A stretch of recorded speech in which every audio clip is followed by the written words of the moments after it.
तुम अकेले नहीं हो, मैं भी कसूरवार हूं इसमें। काश के अली मेरी जिंदगी में ना होता। आज सोचती हूँ कि काश मैं अपने माँ बाप से कभी मिली ही ना होती।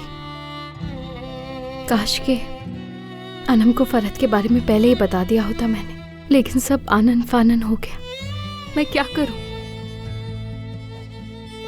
सोचा नहीं था कि कभी इतनी तकलीफ होगी। कभी इतना बुरा नहीं किया हम लोगों ने कि हमें इन सब की इतनी बड़ी कीमत चुकानी पड़ रही है अपनी जिंदगी में।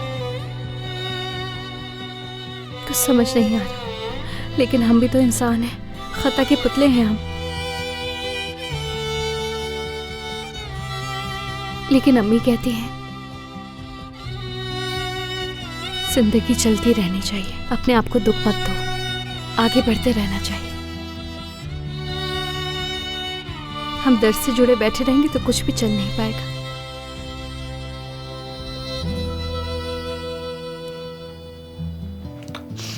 मुझे माफ करना, इन हालात में समझ नहीं आ रहा था कि क्या करूं। तुमसे भी तो मुंह मोड़ नहीं सकता नवाल। फरहत ने तुम्हारी जिम्मेदारी दी थी मुझे।